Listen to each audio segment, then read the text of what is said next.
Hello and welcome back to our channel health care tutorials. आज हम बात कर रहे हैं सब्जेक्ट न्यूट्रिशन के बारे में और आज जो हमारा टॉपिक है वो थेरापीटिक डाइट को लेकर के। आफ्टर अ लॉन्ग टाइम हम न्यूट्रिशन के ऊपर वीडियो बना रहे हैं। बहुत समय से मैंने इसके ऊपर कोई वीडियो नहीं बनाई हुई थी, तो आज मैं यहाँ पर आपको थेरापीटिक डाइट के रिगार्डिंग एक वीडियो प्रोवाइड कर रहा हूँ। तो यहाँ पर वीडियो को सबसे पहले तो मैं आपसे रिक्वेस्ट करना चाहूँगा कि एंड तक ज़रूर देखें ताकि आप फुल इन्फॉर्मेशन यहाँ पर ले पाए इसके रिगार्डिंग। ये वीडियो का एक पार्ट है। इसके बाद इस यूनिट को इसी पार्ट में नहीं खत्म करूंगा, आगे और भी पार्ट आएंगे जिसमें इस यूनिट को और कवर अप किया जाएगा। तो इस पार्ट में मैं जो टॉपिक्स को कवर कर रहा हूं वो ये है कि मैं थेरापीटिक डाइट के बारे में बताऊंगा कि ये क्या होती है, मींस इसका डेफिनेशन, इसके मैं आपको प्रिंसिपल्स बताऊंगा, इसके ऑब्जेक्टिव्स बताऊंगा, डाइट में कैसे कैसे मॉडिफिकेशन होते हैं वो आपको यहाँ पर बताऊंगा। तो ये सारी चीज़ें आज हम यहाँ पर कवर अप करेंगे। तो सबसे पहले मैं आपको ये बता देना चाहता हूँ कि थेरापीटिक डाइट होती क्या है, मतलब इसकी डेफिनेशन क्या है। तो थेरापीटिक डाइट जो रहती है ये एक तरीके से मॉडिफिकेशन होता है आपकी रेगुलर डाइट का। जो भी रेगुलर डाइट आप कंज्यूम कर रहे हैं उसी को आप अपनी बॉडी की डिसीज कंडीशन के अकॉर्डिंग मॉडिफाई कर देते हैं और वही आपकी थेरापीटिक डाइट कहलाती है। कुछ भी ऐसा आप न्यू नहीं करते हैं, बहुत ज़्यादा आपको न्यू नहीं करना पड़ता है चीज़ों को, बस रेगुलर डाइट को थोड़ा सा मॉडिफाई कर देना पड़ता है और वही आपका बन जाता है थेरापीटिक डाइट। दूसरी चीज़ मैं आपको बता देना चाहता हूँ, थेरापीटिक डाइट होती है आपकी डिसीज़ कंडीशन के अकॉर्डिंग। तो यहाँ पर आप क्या करते हैं, आप डाइट को एज ए थेरापीटिक टूल की तरह यूज़ करते हैं और न्यूट्रिएंट को यहाँ पर चेंज करके बॉडी के रिक्वायरमेंट के अकॉर्डिंग एक डाइट प्रिपेयर करते हैं जिसको कि थेरापीटिक डाइट यहाँ पर बोला जाता है। उसके बाद अगर आप यहाँ पर देखेंगे तो थेरापीटिक डाइट ऑलवेज फिजिशियन के थ्रू प्रेस्क्राइब्ड होती है और डाइटिशियन के थ्रू प्रिपेयर्ड होती हुई आपको देखने को मिलती है। तो ये ओवरऑल चीज़ें मैं आपको थेरापीटिक डाइट के इंट्रोडक्शन या फिर डेफिनेशन में बताना चाहता हूँ। उसके बाद अब नेक्स्ट टॉपिक में बात कर लेते हैं कि ऑब्जेक्टिव्स क्या क्या है थेरापीटिक डाइट के। भाई अगर थेरापीटिक डाइट प्रोवाइड की जा रही है तो क्यों प्रोवाइड की जा रही है, क्या उसके ऑब्जेक्टिव्स हैं, क्या उसके पर्पसेस हैं, इस मुद्दे के बारे में अब यहाँ पर हम लोग बात कर लेते हैं। तो सबसे पहले अगर हम बात करते हैं इसके ऑब्जेक्टिव के बारे में तो पहला ऑब्जेक्टिव ये आ जाता है कि सारे न्यूट्रिएंट्स को प्रोवाइड करने के लिए जितने भी न्यूट्रिएंट्स होते हैं, चाहे प्रोटीन हो, कार्बोहाइड्रेट हो, फैट हो, विटामिन हो, मिनरल्स हो, जो भी आपके न्यूट्रिएंट हैं ये सभी एक डाइट में प्रोवाइड किए जाएं।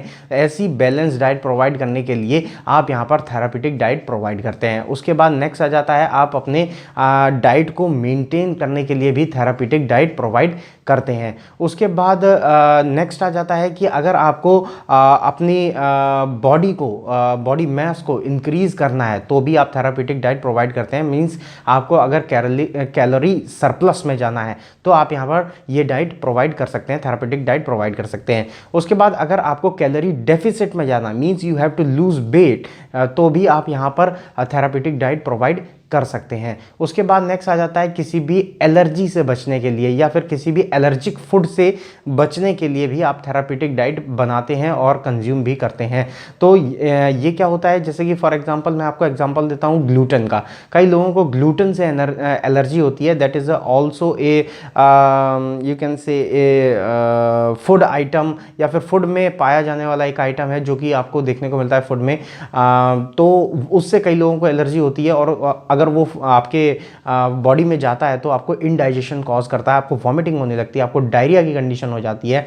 तो उस कंडीशन में आप ऐसा डाइट प्रिपेयर करते हैं जिसमें कि ऐसे फूड आइटम को चूज करेंगे जिसमें ग्लूटेन नहीं है। तो ये आपका एक ऑब्जेक्टिव हो जाता है। नेक्स्ट आपका जो ऑब्जेक्टिव आ जाता है टू रिस्टोर योर हेल्थ और टू रिस्टोर योर डाइट।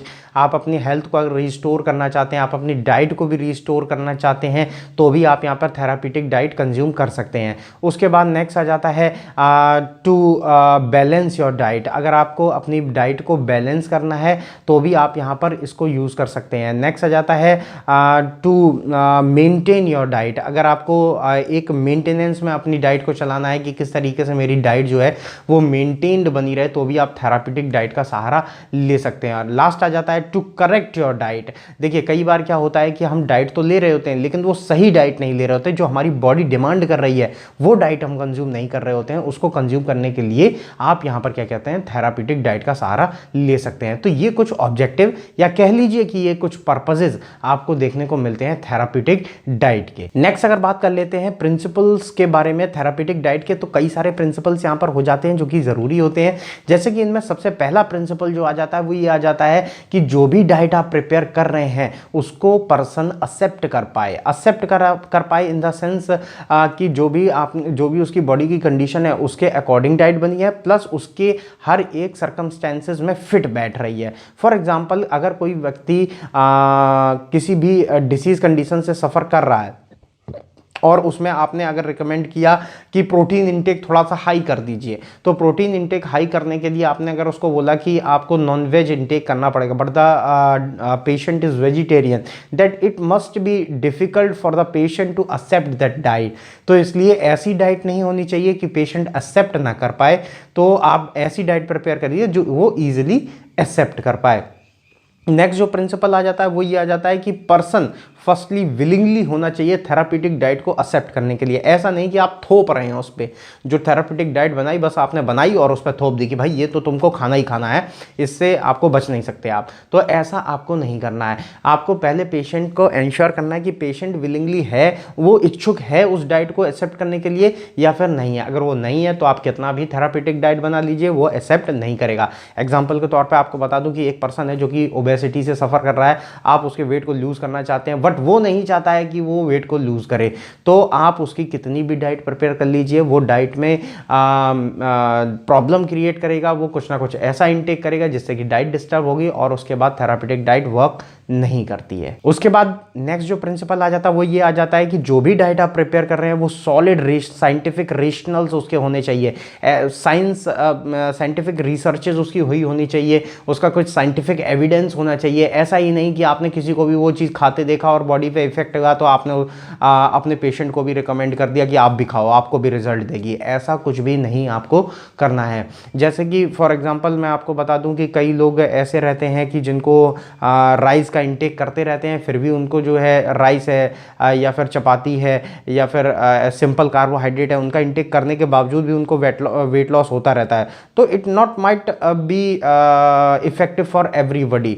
तो आप ऐसी डाइट प्रेफर नहीं कर सकते। ऐसी डाइट प्रेफर करिए जिसका साइंटिफिक कोई रेशनल है। अब जो लास्ट प्रिंसिपल हमारा आ जाता है वो ये है कि जो डाइट आप प्रिपेयर कर रहे हैं वो उसकी डिसीज कंडीशन जो है उससे डायरेक्टली रिलेटेड होनी चाहिए या उस पर बेस्ड होनी चाहिए। ऐसा नहीं है कि आप डाइट प्रिपेयर किए आपने ओबेसिटी के रिगार्डिंग और उसमें आप ओबेसिटी के पॉइंट्स को कवर ही नहीं कर रहे हैं, मतलब कैलोरी डेफिसिट में आप जा ही नहीं रहे हैं। तो ऐसा भी नहीं होना चाहिए। तो ये हो जाते हैं हमारे थेरापीटिक डाइट के प्रिंसिपल। उसके बाद बहुत ही इंपॉर्टेंट टॉपिक जो हमारा आ जाता है वो आ जाता है types of diet, types of therapeutic diet कह लीजिए इसको। टाइप्स ऑफ थेरापीटिक डाइट में हम आपको ये बताते हैं कि कौन कौन सी थेरापीटिक डाइट यहाँ पर कंज्यूम की जा सकती है, जिनके बारे में हम लोग डिस्कशन करेंगे। तो इसमें सबसे पहली आ जाती है डैश डाइट। डैश डाइट आपने इसके बारे में हो सकता है सुना हो। डैश मतलब कि direct approach to stop hypertension. ठीक है, यहाँ पर ऐसी डाइट होती है जिसमें कि आप डायरेक्टली ऐसी अप्रोचेस को लीड करते हैं जो कि हाइपरटेंशन को स्टॉप करें। इसमें सबसे बड़ी अप्रोच जो आ जाती है वो आ जाती है आपकी कि आपको पेशेंट की डाइट में जो सोडियम है उसका इंटेक कम कर देना है, जो सॉल्ट है उसका इंटेक कम कर देना है, जिससे कि क्या होगा कि पेशेंट का हाइपरटेंशन कंट्रोल में आना शुरू हो जाएगा। उसके बाद नेक्स्ट आ जाता है यहाँ पर आपका लो फूड मैप डाइट। लो फूड मैप डाइट क्या होता है? ये एक ऐसी डाइट होती है जिसमें फर्मेंटेड कार्बोहाइड्रेट का यूज जो है वो कम कर दिया जाता है। इरिटेबल बॉवल सिंड्रोम की डिसीजेस जो रहती हैं उनको क्योर करने के लिए ये डाइट प्रोवाइड की जाती है, डाइजेस्टिव इश्यूज को क्लियर करने के लिए। उसके बाद नेक्स्ट आ जाती है आपकी रीनल डाइट आ जाती है। रीनल डाइट यहाँ पर किडनी की जो प्रॉब्लम्स हैं उनके रिगार्डिंग यहाँ पर प्रोवाइड की जाती है, सच एज किडनी फेलियर वाले पेशेंट को, रीनल स्टोन वाले पेशेंट को, ऐसे पेशेंट्स को यहाँ पर ये डाइट प्रोवाइड की जाती है जिसको बोला जाता है रीनल डाइट। उसके बाद नेक्स्ट आ जाता है high fibre diet. High fibre diet जो होती है ऐसी डाइट होती है जिसमें फाइबर का इंटेक बढ़ा करके रखा जाता है। फाइबर का इंटेक बढ़ाने का उद्देश्य होता है यहाँ पर जो कब्ज़ की दिक्कत है उसको रिलीज़ करने के लिए, उसको ख़त्म करने के लिए, क्योंकि कई पेशेंट ऐसे होते हैं जिनमें कि कब्ज़ की दिक्कत यानी कॉन्स्टिपेशन की प्रॉब्लम आपको देखने को मिलती है, तो उसको रिजॉल्व करने के लिए ये डाइट प्रोवाइड की जाती है। नेक्स्ट आ जाती है डायबिटिक डाइट। डायबिटिक डाइट एक इस तरीके की डाइट होती है जिसमें कि आपको डायबिटीज़ से जो लोग सफ़र कर रहे हैं उनको डाइट प्रोवाइड की जाती है, जिसमें कि आप क्या करते हैं कि आर्टिफिशियल स्वीटनर्स को बैन कर देते हैं, आप यहाँ पर लो कैलोरिक डाइट को यहाँ पर प्रमोट करते हैं। तो इस तरीके से आप डायबिटिक डाइट यहाँ पर बनाते हैं। नेक्स्ट आ जाती है ketogenic diet. Ketogenic diet keto diet से भी बनाई गई है, मतलब ये वर्ड कीटो डाइट आपने कई बार सुना होगा। तो कीटो डाइट यहाँ पर आपको देखने को मिलती है। कीटो डाइट में क्या होता है कि आप यहाँ पर जो अनसैचुरेटेड फैट्स हैं इनका वॉल्यूम बढ़ा देते हैं और कार्बोहाइड्रेट यहाँ पर थोड़े से कम कर देते हैं, मतलब गुड फैट खाना शुरू कर देते हैं और यहाँ पर कार्बोहाइड्रेट कम कर देते हैं। ये भी ज़्यादातर जो आपके वेट लॉस की प्रक्रिया है उसके लिए कई बार यहाँ पर सपोर्टिव होती है और उसमें यहाँ पर प्रोवाइड की जाती है। नेक्स्ट आ जाती है यहाँ पर एलर्जिक डाइट या फिर ऐसी डाइट जिसमें कि आप ऐसे फूड को बैन कर देते हैं जो कि आपको एलर्जी कॉज कर रहे हैं, उनको बोला जाता है एलर्जिक डाइट। उसके बाद लास्ट आ जाती है यहाँ पर ग्लूटन डाइट। ग्लूटन डाइट क्या होता है, ये इस तरीके की डाइट होती है जिसमें कि आपको ग्लूटन को बैन कर देना पड़ता है। ग्लूटन आप डाइट में नहीं लेते हैं बिकॉज आपको ग्लूटन जो है वो डाइजेस्ट नहीं हो रहा है। तो ये कुछ यहाँ पर टाइप्स ऑफ डाइट हैं जो कि आप यहाँ पर कंज्यूम कर सकते हैं एज ए थेराप्यूटिक डाइट। वैसे तो और भी बहुत सारी होती हैं बट इंपॉर्टेंट आपके सिलेबस में ये कवर्ड है तो मैंने ये आपको यहाँ पर डिस्कस आउट कर दी है। उसके बाद नेक्स्ट आ जाता है modification of diet. Modification of diet जो टॉपिक आ जाता है इसमें आपको ये बताया जाता है कि कैसे कैसे आप डाइट में मॉडिफिकेशन करेंगे ताकि आप एक नॉर्मल डाइट को थेराप्यूटिक डाइट बना पाएं। तो उसमें क्या क्या मॉडिफिकेशंस आपको देखने को मिलेंगे, क्योंकि डेफिनेशन में मैंने यही आपको बताया हुआ था कि जो आपकी थेराप्यूटिक डाइट है वो आपके नॉर्मल डाइट का मॉडिफिकेशन है। तो वो मॉडिफिकेशन करेंगे आखिर कैसे, तो यहाँ पर 3 टाइप के मॉडिफिकेशन आपको देखने को मिलते हैं। सबसे पहला न्यूट्रिएंट में मॉडिफिकेशन, टेक्सचर में मॉडिफिकेशन और लास्ट में आ जाता है फूड एलर्जिक मॉडिफिकेशन। मैं इस वीडियो को और ज़्यादा लेंदी नहीं करूँगा और ये मॉडिफिकेशन डिटेल में मैं नेक्स्ट वीडियो में कवर अप करूँगा, बट इनका एक बेसिक इंट्रोडक्शन यहां पर आपको दे दूंगा। जैसे न्यूट्रिएंट के मॉडिफिकेशन में न्यूट्रिएंट में क्या क्या चेंजेस आप करके आप थेराप्यूटिक डाइट बना सकते हैं। उसके बाद टेक्सचर में क्या क्या चीज़ें आप मॉडिफाई करके आप यहां पर टेक्सचर को किस तरीके से चेंज करके थेराप्यूटिक डाइट बना सकते हैं। और आप फूड एलर्जिक वाली डाइट मॉडिफिकेशन में कौन कौन से फूड एलर्जेंस हैं जिनको कि रिमूव करके आप मॉडिफिकेशन करके थेराप्यूटिक डाइट बना सकते हैं। तो इसको हम नेक्स्ट वीडियो में कवर अप करेंगे। तो यहाँ पर मैं वीडियो को एंड कर रहा हूँ और अगर आपको वीडियो अच्छा लगता है तो वीडियो को लाइक करिए। कोई डाउट होता है तो कमेंट बॉक्स में जाकर के पूछिए। और अगर आप हमारा व्हाट्सएप ग्रुप ज्वाइन करना चाहते हैं, अगर अपनी पर्सनल क्वेरीज जो आपको टॉपिक को रिलेटेड होती हैं या टॉपिक को डिटेल में आपको जानना है तो आप व्हाट्सएप पर जाकर के ग्रुप ज्वाइन करिए और उसके बाद आप मुझसे डायरेक्टली ये क्वेरीज पूछ सकते हैं। Thanks for watching the video.